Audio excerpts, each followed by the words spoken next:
actually some of their safeguards are triggered by my simple AL tests. Like, oh no, this is... Welcome back to another episode of Dynamics Corner. How do you manage with all the different models in the AI space? I'm your co-host, Kris. And this is Brad. This episode was recorded on July 8th, 2026. Kris. AI models, workflow, development, so many questions, so many things to talk about. And with us today, we had the opportunity to speak with Torben Leth.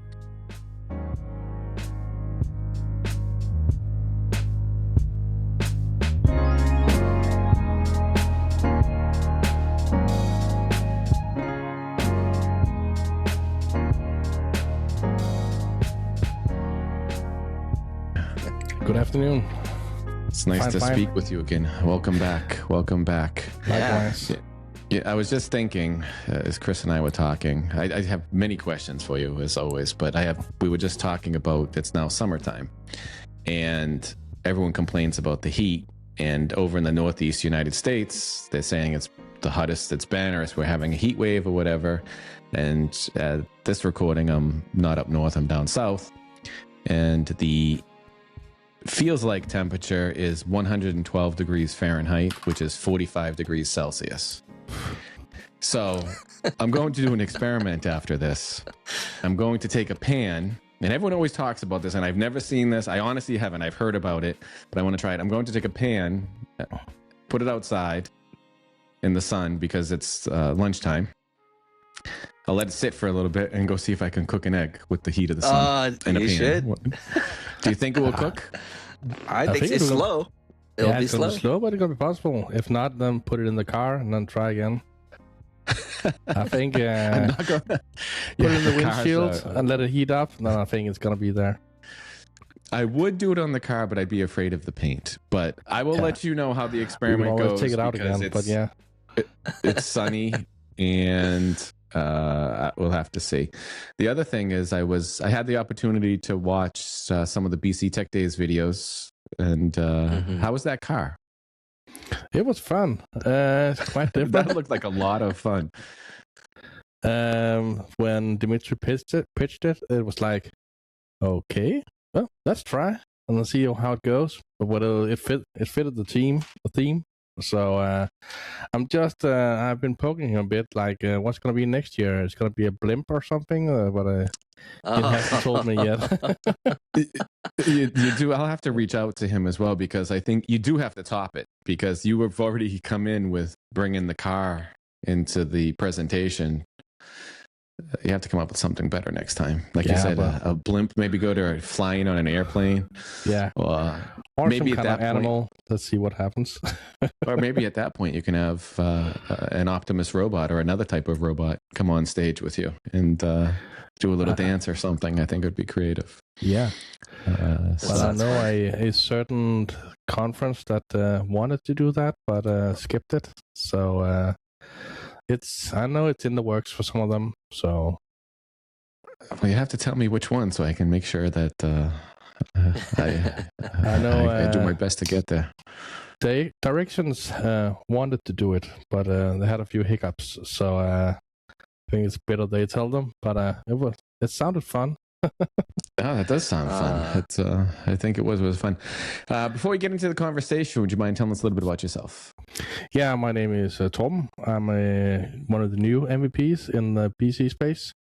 Work at Continua for the last 6 years or something like that. Yeah, and I love fiddling with developer tools and all kinds of stuff. I'm more, not that I don't do AL coding, but I love doing the tooling.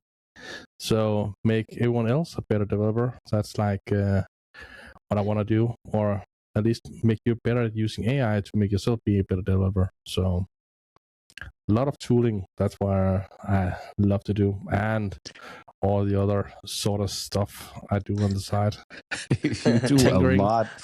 You do a lot of stuff, and we had you on several months ago, and we scheduled a follow-up because we wanted to talk about maybe some of the changes, some of the things that have happened over the past couple of months, and how There is a lot, and how developers, again, with you talk about some of the tooling and how developers, AL developers, can use some of this tooling, or now with some of the improvements, I don't want to say the word improvements, some of the progressions with AI and the AI harnesses, how they can become more efficient and maybe more productive with the use of AI. So I'd say we could have a rundown of the things that have changed, but we'd probably be here for a lot longer than we'd all have time for with the things of changes. But just a quick recap. What have you been doing for the past several months? Or what changes were significant to you in the AI world?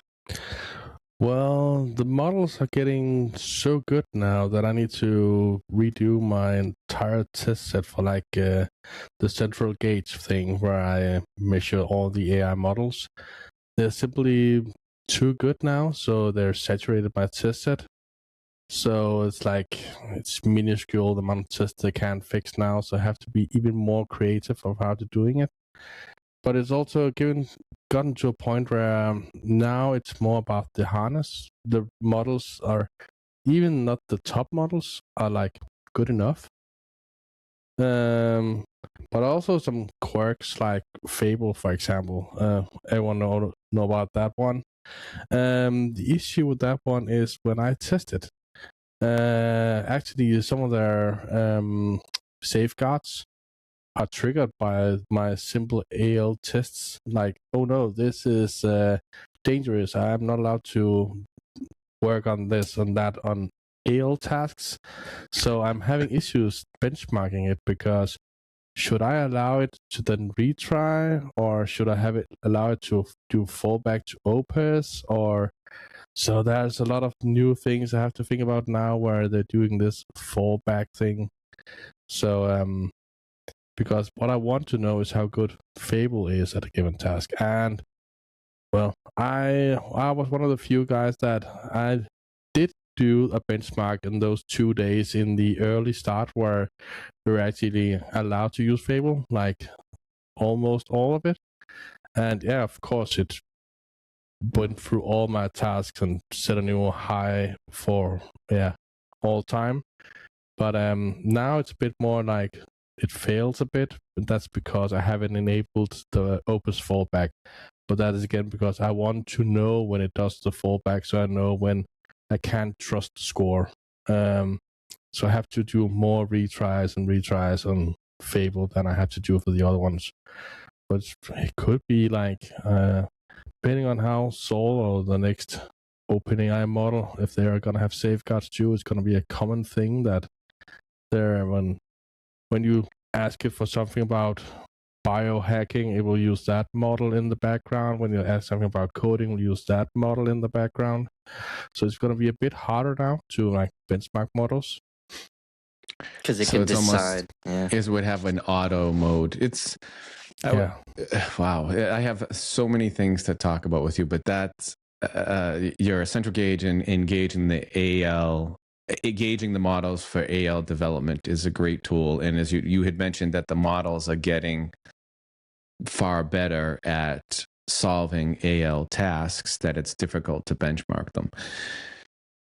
With your benchmarking and with your experience, because I've had as many changes as there have been to AI models, I've had conversations with people about using AI with AL. So it's a lot of different viewpoints, a lot of different experiences, a lot of different results as well. When you're feeding the models, do you have any context that you feed it ahead of time? Or are you doing straight model to AL task? What I'm doing is that I'm giving it a straight up model. I'm giving it a task and some existing code where it needs to fill in some gaps, solve a task of some sort in this object. And then I already have a test code unit ready in the background where it's going to poke at these points and make sure it returns the correct result. So it's like, here you need to do some kind of fetch something in the background, make, for example, a a flow field, a filter, something, and then I already have the test ready to check it afterwards. I'm also fiddling a bit with the harness stuff like Microsoft has. I'm on good terms with the Microsoft guy that creates the tool, and been speaking a bit with them on the back end. And I've created my own version. Right now, Microsoft don't accept pull requests on their repo, so I'm making my own fork. But yeah, I'm testing a lot of new stuff on their framework with a lot of extra metrics that I don't have. So I'm trying to expand it, so now it's not only models, but also the harness. I just don't want to overstep too much. No, I understand. There's a lot to it, and it's everyone will say this model's great, this model's garbage, it's the same model with the same type of space AL development with people yielding different results. That's why I was asking if you've given it any context before and what your results are, and what you've noticed is if you preloaded or pre-feed it some background context, whether it would be like the BC quality repo or some other existing coding rules. I mean, it was back when we had the AL Dev guidelines, AL Dev website.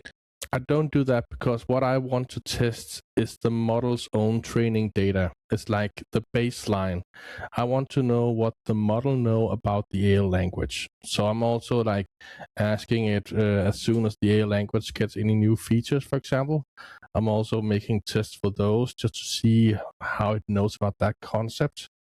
I know a common thing I also mentioned before, like the GPT models have a sort of an issue with interfaces in AL. That's not always they know about that concept in AL languages.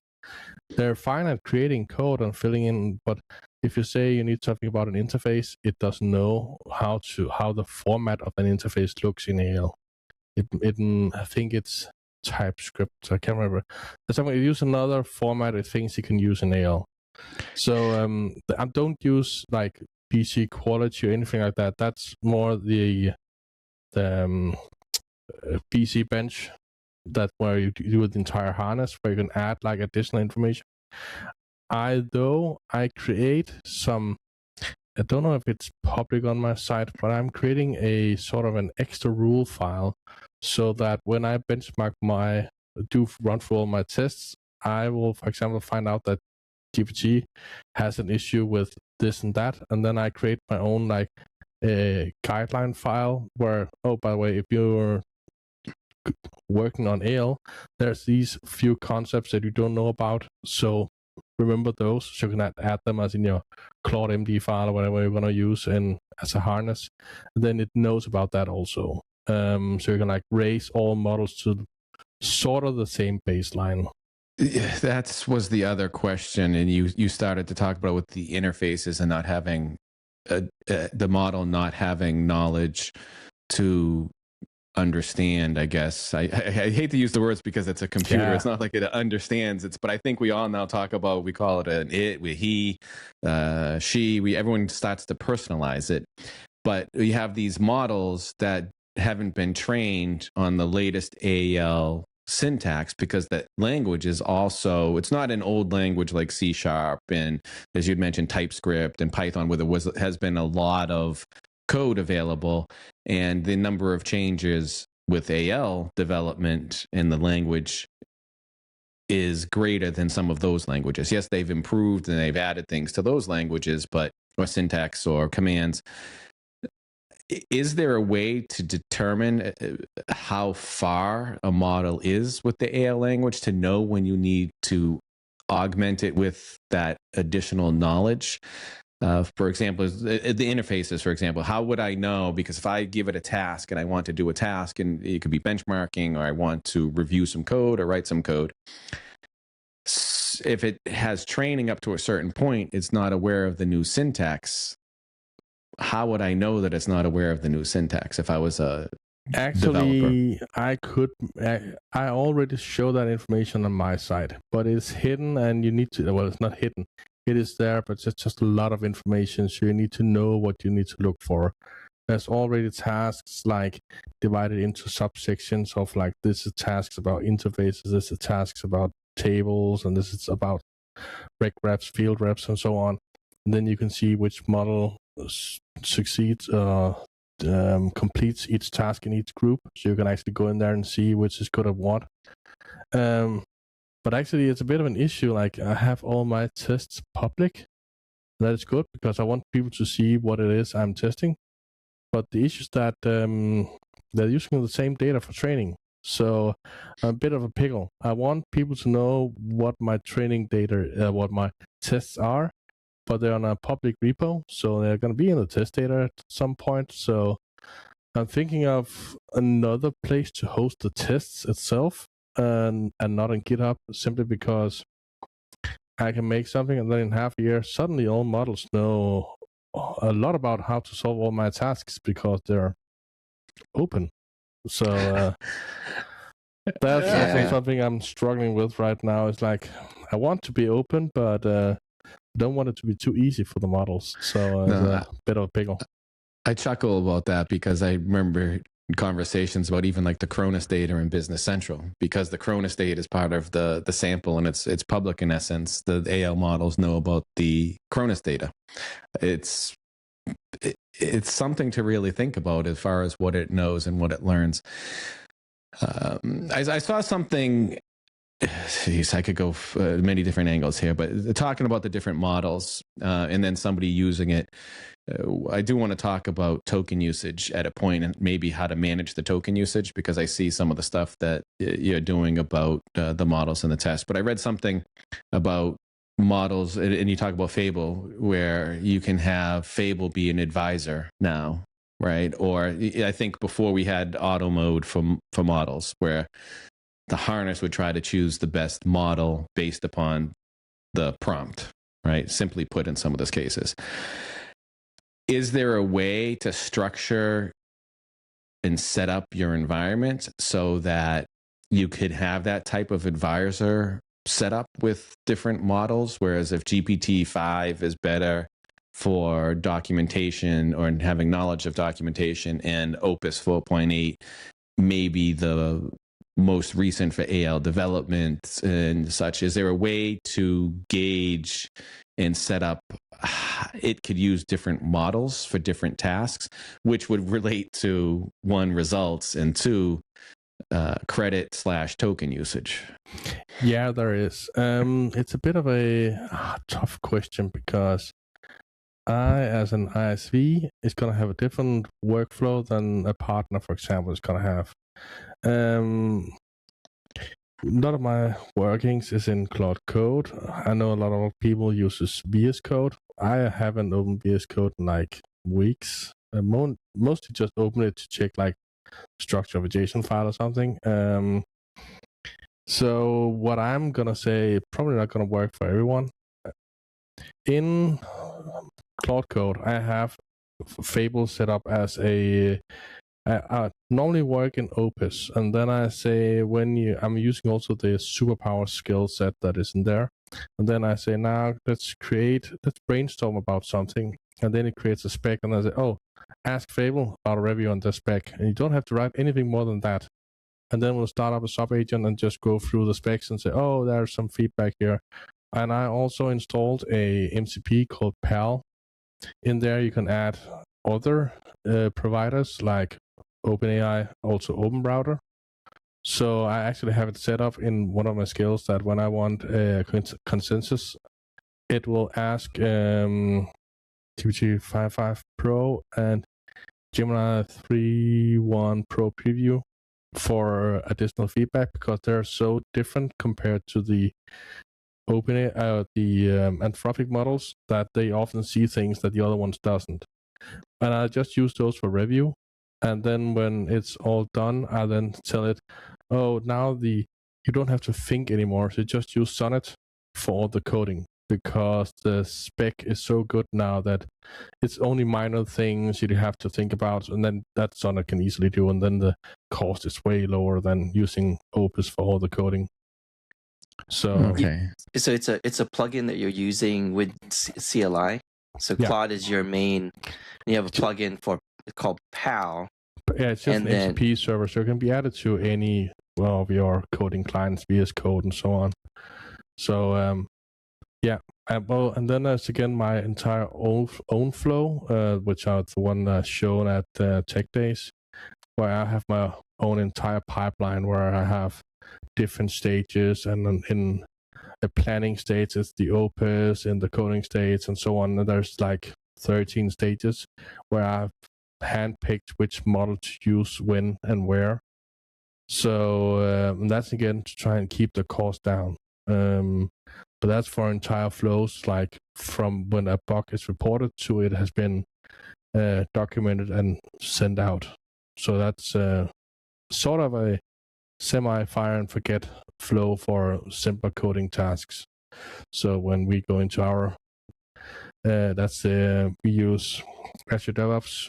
There, if you see some tasks that's like what a junior could do or something, then I will simply just set a tag, and then 8 hours later, there's a pull request. Here, it's done. Oh, thanks. I don't have as many steps. I have fewer steps, but it's reassuring to listen to that, because I have a similar flow with you where you tag it and then the agents go through the workflow, and you sit back and you watch it write the implementation plan, you watch it review it, you watch it code it, and then you get a pull request. Times have changed. It's a lot of words come to my mind when I see how all these processes work, and it's the coding is no longer the bottleneck in a lot of cases. It's the review, actually. Yes, it's the review, and then also coming up with the idea of some of the things that need to be done as well too. So to go back, Kris had talked about, so from the flow management, you may use Opus to start a spec, and then within Claude Code, you tell it, have Fable review the spec, and then you also say again. Yeah, that's also a new feature. I don't know how many knows about in Claude Code. You can set an advisory model. That is like you can set that to Fable. So when you need to talk to an adult, you can always talk to Fable. That's a good way to put it, actually. I like that. Well, that's what I was reading all about, the advisor models, and to help. I look at it to more or less help manage Fable, because I've unfortunately or fortunately, I live my life in this stuff now and working in experiment. And Fable, when they had it out the first couple times, and then even now it's back out, I think I burned through my usage, my session usage in minutes. And then even going back and having to do some tasks, it just runs. It doesn't walk. It doesn't crawl. It runs at a fast sprint to get things done. And it's almost sometimes difficult to interrupt it, or I feel bad interrupting it. Well, sometimes it continues. Like if you don't respond on time. I had one the other day where I had to walk away and get some water. And I guess it asked me a question, but I was away from the desk. And it's like, well, the user's away. Yeah. User's away. I just went to go ahead and do the default. I'm like, wait, that was a bug in Claude Code. They have fixed that now. It was actually an opt-in. They, by mistake, has set to an opt-out. So for a day or two, they had the 60 seconds away thing, where if you didn't answer, then I'll pick for you. And We'll continue. I just think about some of the scenarios that I've had and to bring them up, but I'm more into from the AL development point of view, and from the development point of view, being able to, as you said, help developers be able to use these tools to complete and finish up their solutions as well. As far as there's so many tools available. We talk about BC Quality. There's so many repos. There's so many MCP servers. You have the AL MCP. You have the AL tool. Even Claude can use the ALC.exe to be able to do things. There's a lot for developers to take in. And I'd like to ask these questions to various individuals that I speak with. What should they focus on? What should they begin with? to be able to set up a workflow, right? So we have an agentic workflow of maybe getting an issue or a task, to be able to create documentation, to be able to develop and publish. I would say the first time you have your setup set up so that it can automatically compile, deploy, and run tests. That's when you get your Eureka moment, because it will just simply make the iteration of creating code way faster.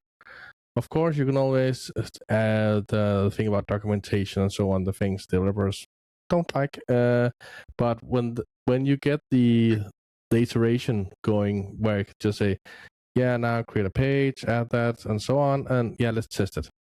And then it just compiles, deploys, runs all your automated tests, and then, oh, these two are failing. I'll fix that for you. Just hold on, and then it iterates again, compiles, deploys, and tests. Yeah, now it's got done. Okay. And that's normally things where you have to sit through and, what's the page again?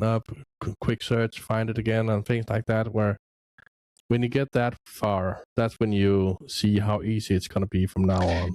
That is true. It does correct itself several times, and even opens a dev environment for you if you'd like, depending on what you're working on. It is true, and I'm glad that you hit that point, because I was intimidated at first. I'll admit, when I first started working with this, and I'm sure many developers are. But even with the AL MCP, I basically said to Claude, "Here's the AL MCP server. What do we do with it?" Yeah. And it went through and set up the MCP server. It set it up so now when I'm done, part of my tasks, part of my workflow is it will publish it to a sandbox. It will run the tests.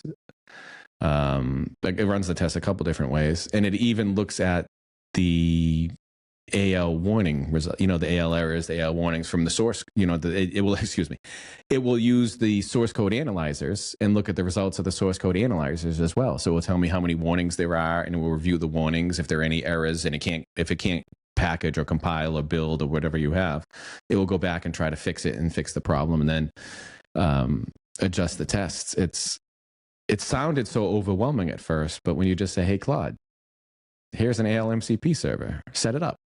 Yeah. And then it's amazing. It's simply amazing at how it walks you through it with the questions that it comes back with. And I hear a lot of people like, how do I set this MCP up and that? Often you don't need to know. Just here is a GitHub repo with an MCP server I want to use. Make it so, and then it thinks for a couple minutes, and then you have a new MCP server that works for that. So the ease of entrance is not that bad anymore, and I think that scared a lot of people before, because what is the format of the JSON file? How do I add a new entry? Is this an array? And do I need to do anything? Need to restart anything? And you don't need to think about that anymore. Just let the AI model do it for you. And of course, I don't help, because I create new MCP servers often. I always had my small side projects, and I've added like my own MCP server for debugging, performance and analysis of PC service and so on. I created my own. When you do an instrumental profiling, it creates an MDC file, and I created my own converter for that file, so I can use it in like the Firefox profiler website and things like that, and add SQL statements and have a lot more stuff for debugging and performance analysis. So and again, I don't know how to do it. I just asked the model, I have this MDC file, what is that? That's a flat buffer file. Okay, then what can that be turned into?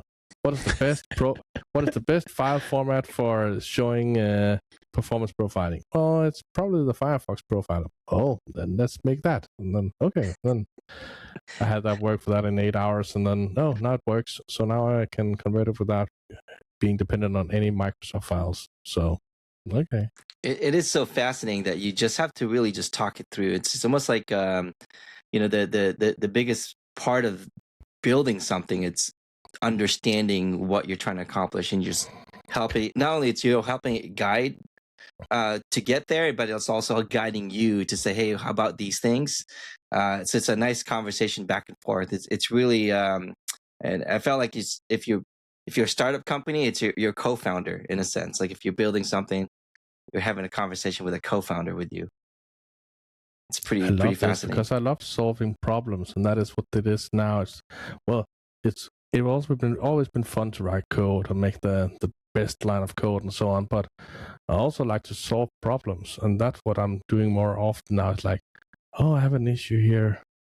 I could create something for it. Like I'm starting to switch my laptop into Linux, my work laptop. And I have a lot of extra peripherals there, like an extra fingerprint sensor. And that doesn't work in my Linux kernel. Well, maybe I could just create a driver for it. So I gave it access to Gitra and Wireshark and so on. Started up Windows. Here, I want to create a driver for this in Linux. Record everything you need to do, and then create me a spec for how to build a Linux driver. And it's been working now since last night about 10, and I think it's sort of done now. So now I can use my fingerprint sensor in Linux.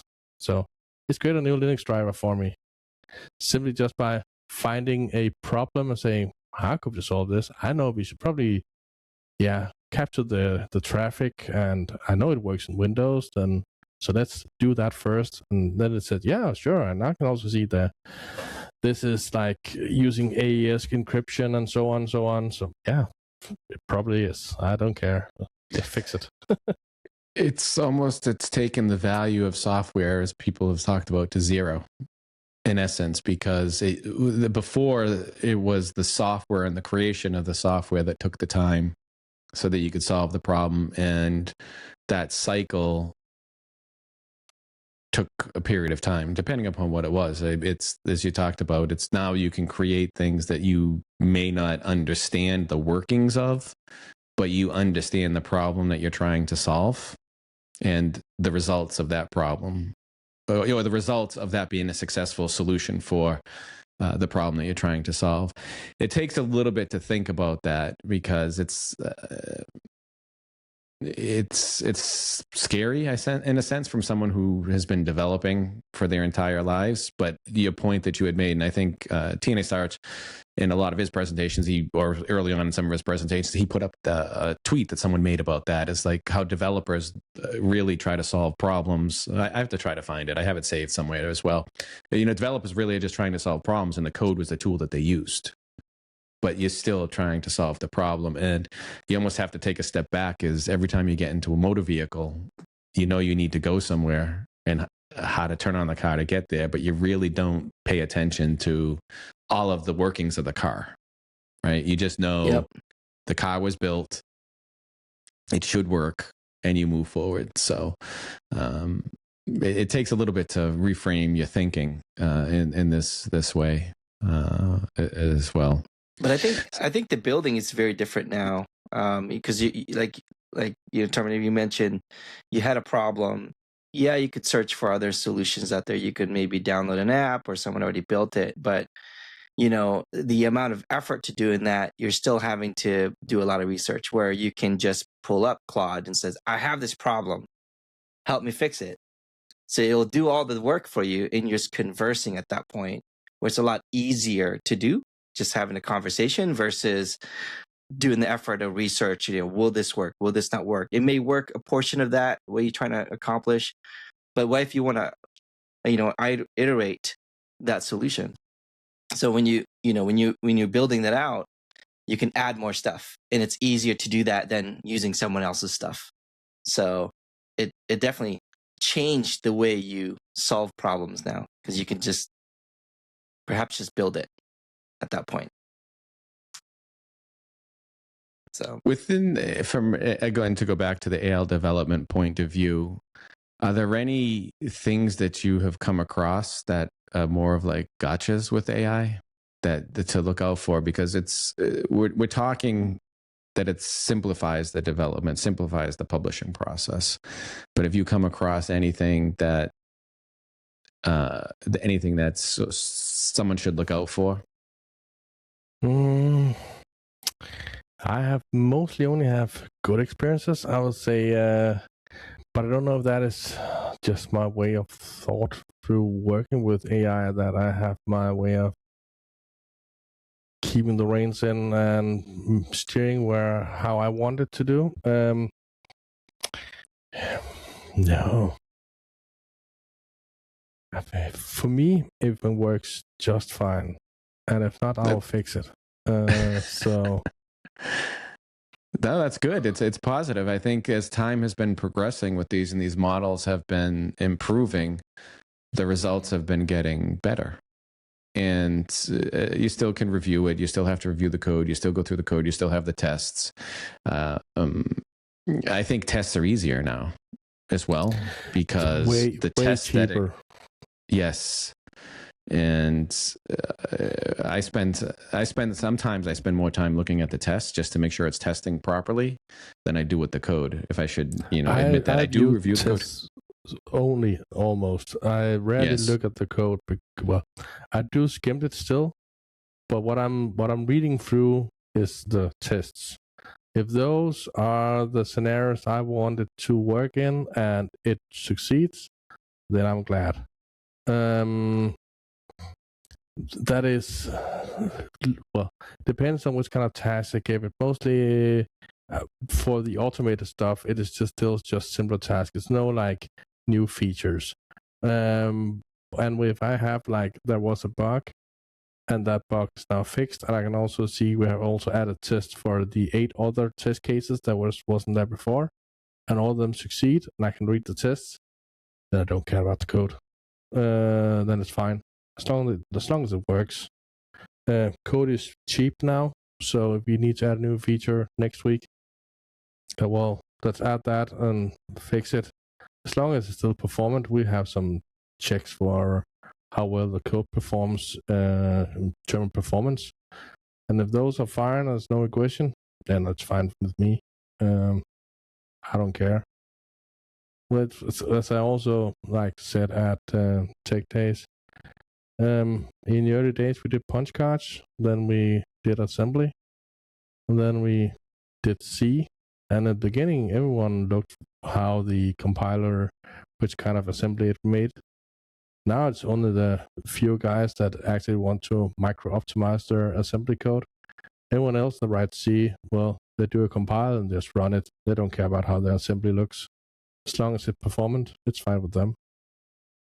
And at some point, our compiler is gonna be the same thing. As long as it's good enough, we don't care how the AL code looks. I'll ask you a question. That's a big point, as you had mentioned, is as the years progressed, we stopped worrying about the code, right? As we advanced, we went from punch cards, we worried about the punches. Then we had assembly language. Then we had languages that were written for human. And then, we didn't look at the assembly language any longer. I did start off in college learning assembly language, by the way, just to put that out there. I remember the registers and the pop and all that other stuff, vaguely. But now we have languages. I'll ask you this question. I think we might have mentioned it on the podcast before. I had this conversation with many people. If I asked you this before, we'd just pretend and just put it up to me being old and forgetting. Do you ever see we have AI models learning code from the languages that we know? And Kris knows the question. Do you think that it will ever change to be where we just work with AI and AI creates the quote executable or the code that runs on its own without us seeing the language at all? We just know that it works. It's almost where AI will just talk and work with AI using what it needs to be able to create output. I can't see why not. It's still going to be, for the next foreseeable future, we will still look at the inner workings of what it creates. But at some point, when I tell it to create something that gives me the daily weather report each morning, I don't care how you do it. As long as I get my daily weather report, that's fine with me. And it's going to be the same thing with However, there's gonna be some things about some regulatory things about. We have the thing about finance is that there are some things about how postings there has to be concurrent, or there can't be any holes in like number series in certain countries and things like that. Where you, I don't know. Again, you might just add tests to make sure they are fine, and then you don't need to look at the code. But there might be some places where you would still. But again, it's the same thing about now. There are still some few guys that still look at the assembly code. It's not gone, but it's like this many compared to all the other people that create assembly at some point down the line through the code they create now. We don't look at it. I think it's just going to be a new abstraction layer up where it's going to be a question and an answer, and we don't care how the answer was created as long as it answered the correct question. Then it's fine with us. Oh, to be somebody that from the past to fast forward to today, to see the technology and to see the coding or to see what's going on, it would be a major time warp for them. And no one knows what tomorrow will bring, as they say. It's a good ride for everyone. It does seem a lot of it has leveled out. I remember at first when all the AI models were released and introduced, you go back to ChatGPT was great, but then Anthropic came out. Microsoft has their AI harness.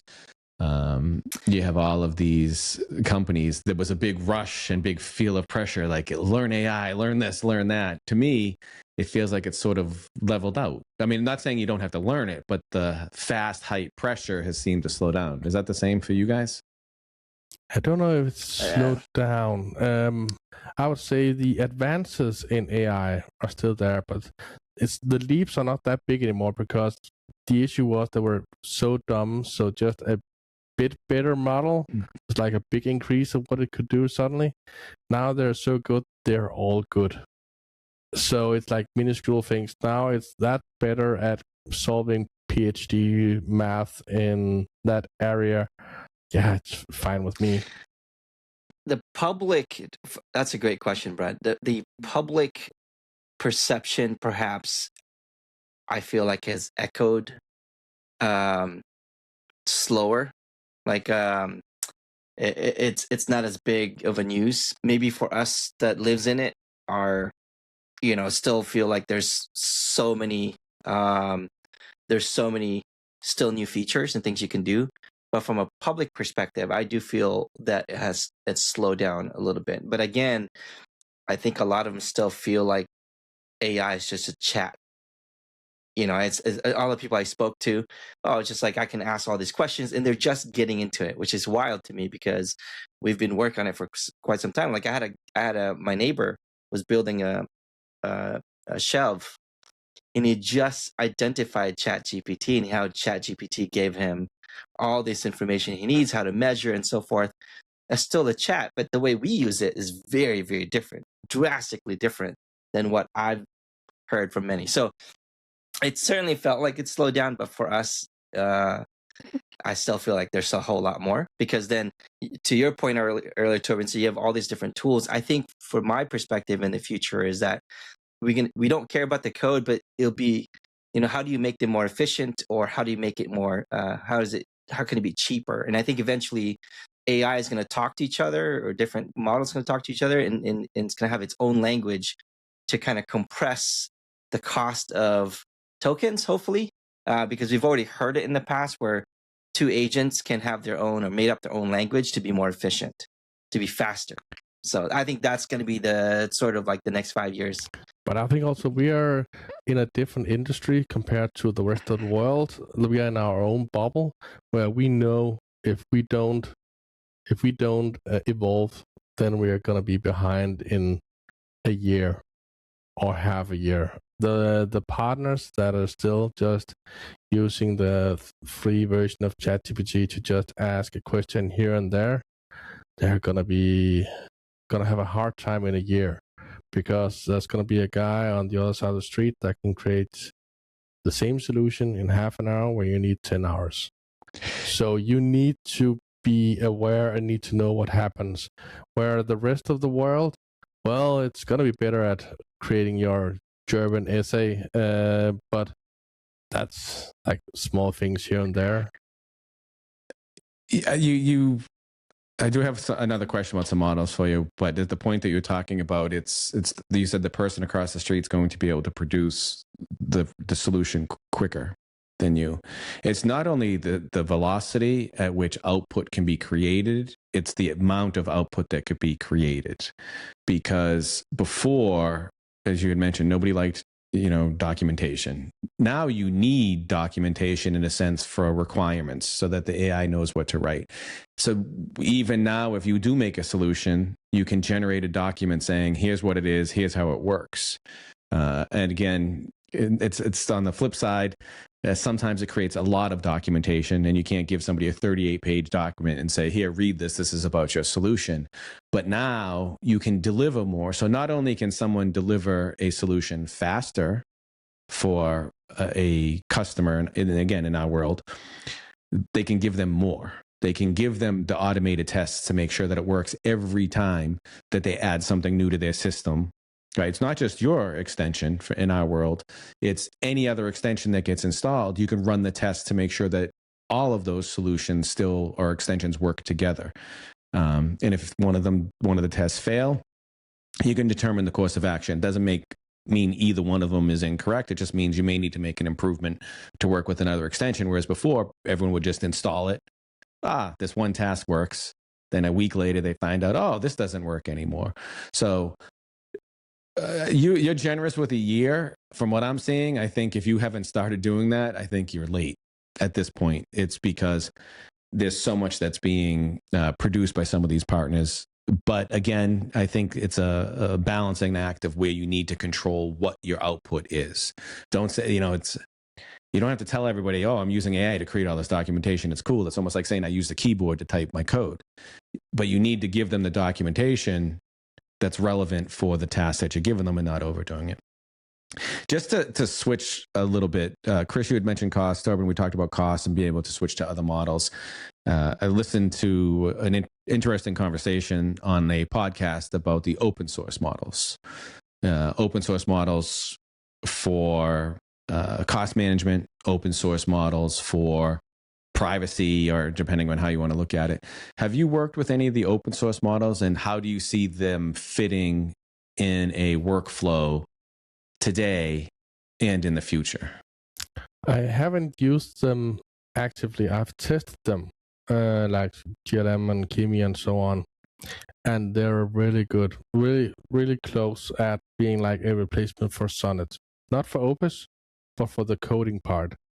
And that is actually one of the next things I'm gonna add on my website here in a month or so, is that I'm gonna add a lot of local models, both open models hosted on like Open Router, but also local models that people can use by themselves and also see how good they are at coding.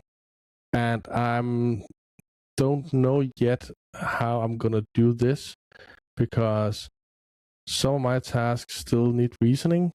So I don't know if I need to split my tasks even more. So I have like coding tasks and like AL reasoning tasks. It's even more work for me. But simply because, again, we are not using the same model for everything anymore. So I need to be able, like, what is the best model for coding in a performance price calculation? And then Kimi X might actually be the best, because you can do it just as well as Sonnet to like a tenth of the price.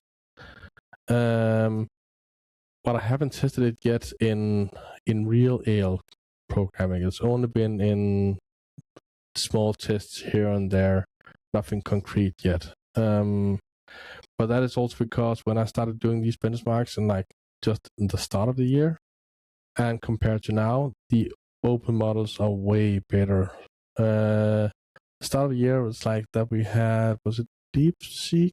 I think it was. That was like the one that upended it all, and now there's a lot of models that is good.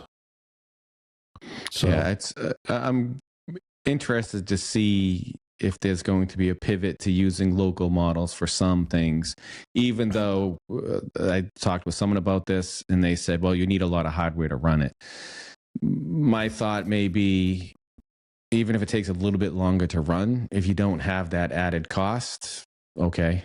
You know, if it takes 3 hours instead of 1 hour, or, 4 hours instead of one, does it really matter? For mine, like my pipeline, I don't care. It can work while I sleep. Yes. If I set a task and instead of it taking 8 hours, it takes 2 days, it's fine with me. That's probably because there's going to be 20 agents working anyway, so I don't have time to review them all in 8 hours, so it's going to be fine. Yes. No, I like that. I like the way that you think of it, because I think that's what ends up happening with it as well, is it doesn't matter if it's done in an hour. It would have taken 2 weeks anyway. And if you can reduce the cost by using a local model for some tasks, to your point, at this point, it almost goes back to what we talked about before with having that advisor to be able to manage and orchestrate, okay, use Fable, maybe use Opus to come up with a spec. I'm just saying these hypothetically, not saying this is what people should do. Everyone should review their workflow. Use Opus to come up with a spec, Fable to review the spec, and then offload the development to, like you said, you could do to Kimi, DeepSeek, or one of the other ones, and then turn it back to say, okay, we'll now have another one of the models review the code to how it matches a spec. And that way you can minimize the token cost. I really do think that that's where that's where there will be some emphasis of what we'll see, because with Microsoft going with the per use for GitHub Copilot or for Copilot and a lot of the different Copilot, they have, how many different Copilots they have? 128 or something.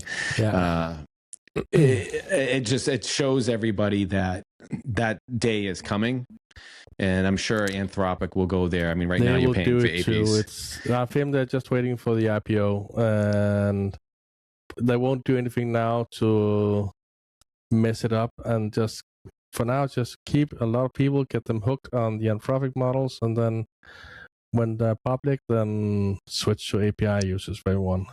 I agree with you, because once you have that IPO, then you have a fiduciary responsibility to, in essence, generate revenue. It's not 100%. I mean, you can still have funding, you can still have people seeding, but once you have that IPO, people aren't looking at a company to take investment money and not have a return on that investment. So I do think my prediction for 2027 will be, you'll see a lot of these local models or these open source local models getting a little more attention for some tasks, and again, to offload. As we talked about before, as long as they're just good enough for their given tasks, it doesn't matter. So we will pay Anthropic a grand sum for the plan, and then we have some kind of cheap local thing, or free-ish, depending on what your electricity costs, for doing the coding. And I think that's how it's going to be. I agree with you. It might be that local models will be so good in 4 years, and we will all have our local Opus running. Home AI? Yeah. That's what I think happens. it will go with what you were talking about. I think it's going to come up with the harness. If you can come up with a harness yourself, and again, not saying you have to develop, but if someone can come up with a harness to manage the use of these models, because that's the difference. The models are the same across every harness. It's how they work with it and how they feed it and how they process the information back and forth. If you can have a local harness that you don't need to pay, for, in essence, again, you're going to pay for it with hardware, you pay for it with something else. Maybe it will be good enough for you, as you had said. Not to say that everybody would need that use case. There may be someone who just is fine with the subscription to one of the big, what is it, big four now? And whatever you get in your subscription is adequate. Again, Kris, you talked about someone who may want to just use it for search to how do I do something, or to, hey, rewrite my resume or something. Maybe those plans are sufficient for that. But for those that need to do actual, not to say those that need to spend a lot of time doing work, as you had said, like 8 hour workflow or 16-hour workflow, you'll definitely burn that up in a minute. So, oh yeah, it's a strange and scary world. Well, Torben, so thank you very much for taking the time to speak with us again. I could talk with you about this stuff all day. I think I'll have to, just call you and just sit and talk while we work on some of this stuff, just so I can hear about some of the things that you're doing. I see all the stuff that you share, and I sit back and I scratch my head and I say, how does he have all the time to do all of this? And you're doing some great things. I really do appreciate it. He was so quick with the Fable, and I was like, it's like, how much did that cost you? Right? Well, it's crazy. I have the big subscriptions, so I think I had the benchmark ready like an hour after Fable was released. I was like sitting there. Now it's ready. Let's benchmark it. And then that's crazy. Well, I think I saw they pushed it out till July 12th. So you think you have a few more days. Yeah, the issue was that they announced yesterday as the cutoff. So I was like using it all I could. So I think I'm at my Fable limit already. So when they said like, oh, you're going to have until the 12th, that won't help me. It won't reset until Friday. So I have to sit here and fiddle my fingers. I have more than one account, so I get my fill that way, which helps. You have two dealers. Yeah. Well, you need a backup, if that dealer's not available. The dealer's not available. If he's out of supply or he's locked up, you can go to your backup and get some work done. Thank you for the time that you spent with us today. I know that you could have been doing some other great things with AI and for the Business Central community, and you are doing some great things. Thank you again for CentralGauge. I do keep up with it. It's nice to see the models and the results. It gives me a little insight of which ones I want to try to complete some of the tasks that I'm working on. If anyone would like to contact you to see some of the great things that you're doing, or if they had any questions about some of the neat things going on with AI, what's the best way to get in contact with you? A little tongue-tied there. Catch me on LinkedIn or on X. Then I'll reply back in a very short while. Torben Leth, or Shadows, as I'm also known as, my old gamer tag. Yep. So they'll be able to reach out and I'll return immediately. Listen to the previous episode. Yes. Yeah. No, I'll have to make sure I communicate with you on X as well, too. So it's my new favorite place to hang out. Thank you again. I look forward to speaking with you soon. And I'm interested to see what you and the team come up with next year for Tech Days as your entrance for the conference. You all have to do a session together. There might be something in the works for directions. So EMEA in Paris. Nice. I made a commitment to go under certain conditions. If those conditions are met, I'm obligated to go. So we'll see if those come through, and maybe you'll have to catch me over the pond. That might be a reason why I'm switching my work laptop OS. So let's see what happens. Oh, I have an idea. I know I know the circle, so I'm excited for that as well. Something might be so far now, so we can switch finally. So yeah, a lot of rumors, and I hope it gets there. Trust me, I will be right there with you as a. I know you may not call it, but as an avid Mac user, I wish I could do everything on there, but to get everything on Linux would be great too. So, thank you again. I look forward to speaking with you again soon. Likewise. Bye. Thank you, Kris, for your time for another episode of In the Dynamics Corner Chair. And thank you to our guests for participating. Thank you, Brad, for your time. It is a wonderful episode of Dynamics Corner Chair. I would also like to thank our guests for joining us. Thank you for all of our listeners tuning in as well. You can find Brad at developerlife.com. That is DVLPRLIFE.com, and you can interact with them via Twitter, DVLPRLIFE. You can also find me at matalino.io, MATALINO.io, and my Twitter handle is matalino16. And you can see those links down below in the show notes. Again, thank you, everyone. Thank you, and take care.